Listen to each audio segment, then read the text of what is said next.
Sponsors. Assalamu alaikum and welcome to Who's Next.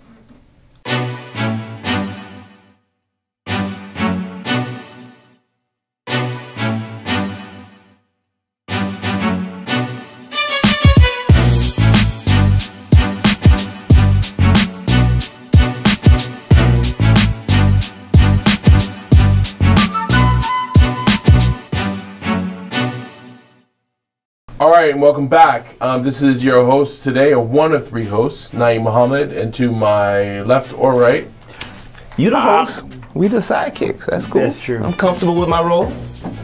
Let's go, bruh. So I'll can say you my explain name. who you are? Abdul Malik Ahmed, that's my name. Abdul Malik Ahmed and The Honorable. Mashallah.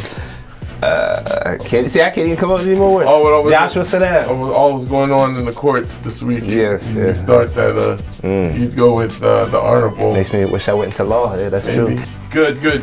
And welcome to your second season of Who's Next. You know, we had a great season last year where we introduced this concept to our viewers, having artists, singer-songwriters, spoken word artists present videos, and then we watch them and critique them and hopefully find out who will be the next artist we'll be celebrating in the community. Because as Brother Abdul Malik once said, there's so much talent here in the U.S. We really need to give them a platform. Do you still feel that after these many years? Well, I feel that there's definitely a lot of talent in the USA. But I feel like now there needs to be some type of medium for them to be able to express it, and you know, whether it's DeenTV or some other medium or venue, I guess you could say is the word, that that's what needs to be worked on. You know, the talent is there. We just need the outlet. Do you agree? Do you think there's a lot of talent out there, or you think no, man? You know, Muslims are just. Well, my brother, talent is in the eye of the beholder. You know, so it's very relative. So where one person thinks they see talent. Talent even is in the eye of the beholder? Yes. You ever go through a museum and look at some of that art? That's still beauty. That's oh my goodness. Exactly. Oh my goodness.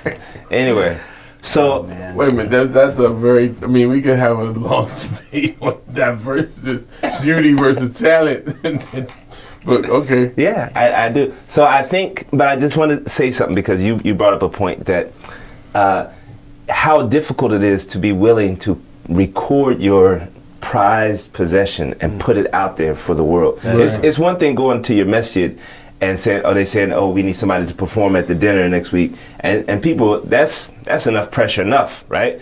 But to submit it to DeenTV, to be broadcasted to the world, and then to have three guys like critiquing it, that takes a lot. Hey, who would they? Yeah. So I just want to thank the people, and I think that's why we try to be, you know, balanced in our review, because you don't want to like really make somebody feel bad if we don't see their talent, right? But they might be talented in somebody else's eyes, and we hope that our feedback can give them the encouragement to keep going. Excellent, excellent. So let's keep going now with our contestant this week is Abdul Rahim Aliy, all the way from Central New Jersey.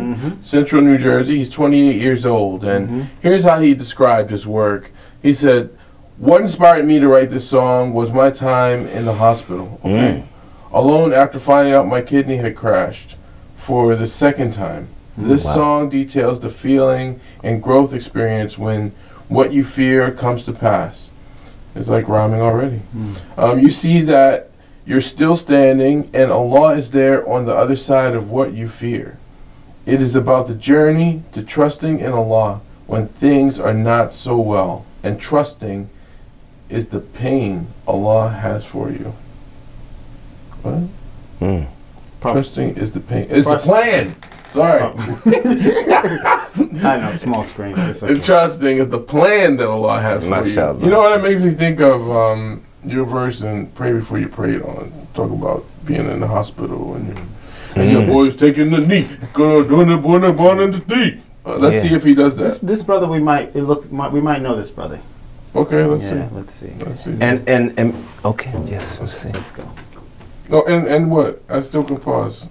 Well, I was going to say it's amazing how pain and trauma that you experience in life does somehow produce amazing art, amazing poems, amazing songs, right? So if you look at just through histories, it's like after a relationship breakup, after a war, after something traumatic, people are just able to do things that they wouldn't have been able to do before. Right, so, yeah.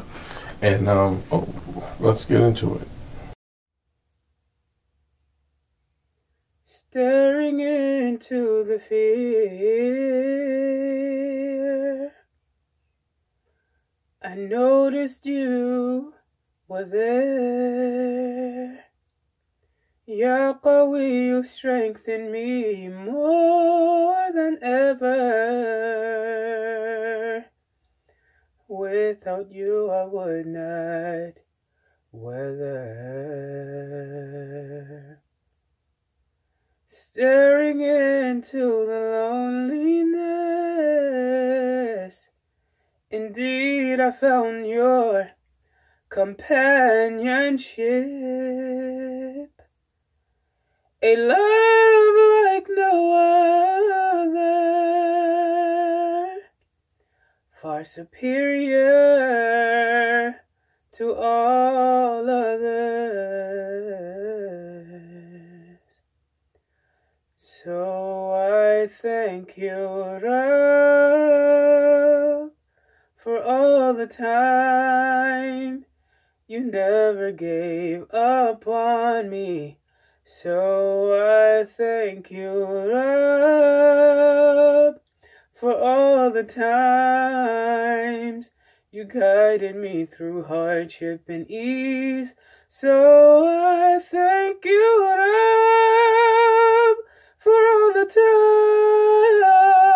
times you never gave up on me.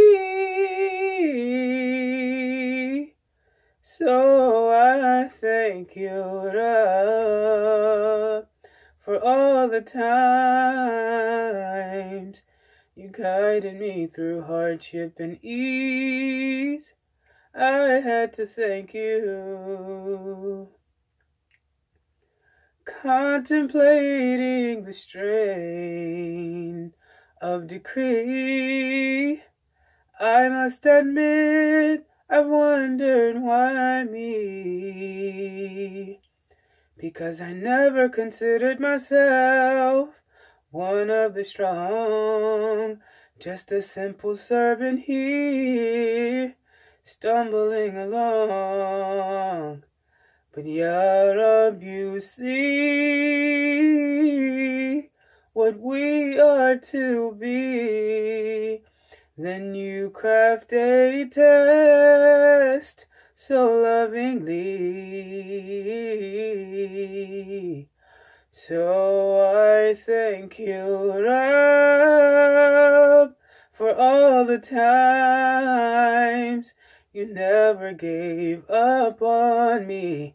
So I thank you, Rab, for all the times you guided me through hardship and ease. So I thank you, Rab,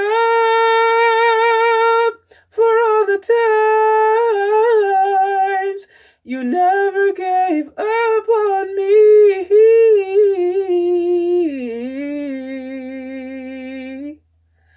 So I thank you, Rab, for all the times you guided me through hardship and ease. I had to thank you, Ya Rab. Glory be to thee. right. There it is. Yes, I think like Lil Malik said, there was somebody that we might have remembered. You know, I think that's the brother from Gilded Perspective, right? Yeah, that we had last time. One of the brothers from Gilded Perspective. Memorable voice, yeah. Yeah. So, who wants to say something? Who's next? Who wants to say something next? About Abdul Rahim, all the way from Central New Jersey. Well, I'll say I remember him from last time. He had an amazing voice, but this one is extra powerful because you could feel the emotion that he was going through. You know, that he talked about his kidney failing in the description, and a lot of times, you know, there's that emotion, and he was able to express it in his voice, and I think that was good. Okay. What do you think?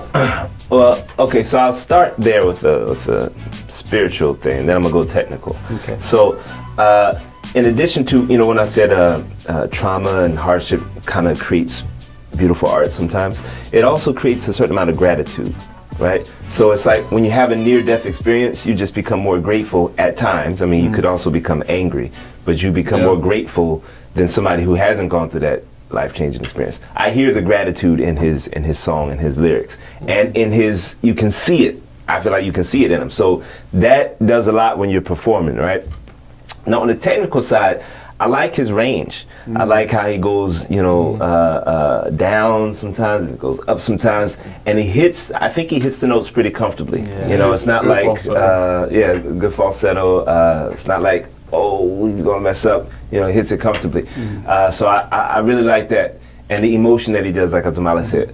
What I like to see, and if we're able to, you know, bring him in, I like to hear. You know me, I'm the rhythm guy. I like to hear even though there's no beat, the cadence. Yeah, let me know what's that rhythm of the song. You know, let me really know when that chorus line hits, and then you're coming back to the verse. You know, but no, I thought it was a good show. That might be the difference, because the other song that they worked on, it had that signature. You talking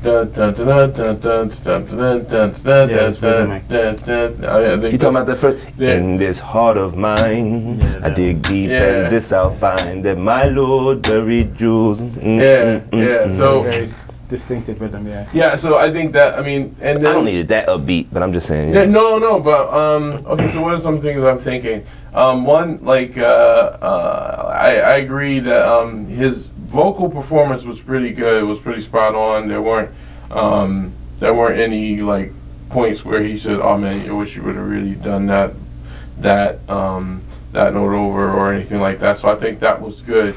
I kind of felt this was more of a song that you would be like, it's definitely like one of those ones, almost like someone that's kind of like testifying things, like one of those like gospel kind of like, it had like a little bit of gospel feel to me, like somebody just stand up in the church and they just got to say their piece about whatever that they're going through, and which can be good.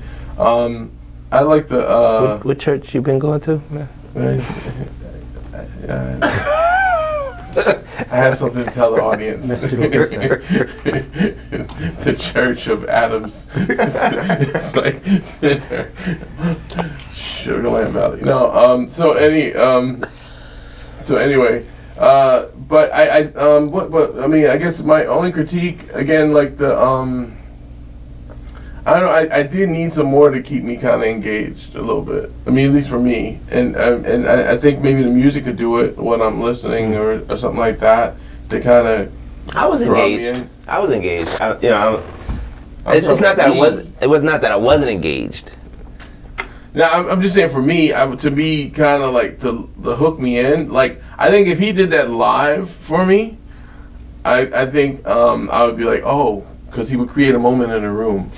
If I would just like turn on the radio or on my car or listening on my headphones, like on the train, it would need to be done in a certain way in order to keep me like locked in the whole time. Yeah, I agree, because what locked me in was hearing the backstory, you know, about him. So you're trying to hear for the. So I'm hearing, and I'm understanding the song. But if I didn't get that, like, story of what he was talking about, fear and kidneys, what he was going through with his kidneys and stuff like that, it might have been a little like I wouldn't have got the context, you know, and I would have got lost maybe a little bit. But definitely, I think it was a great performance. But it's not just about what we think; it's about what you think. You guys out there at home and around the world who are checking on this, we want you to go ahead and click like on the on those videos and give us your comments and tell us what you think, so we can find out who's next.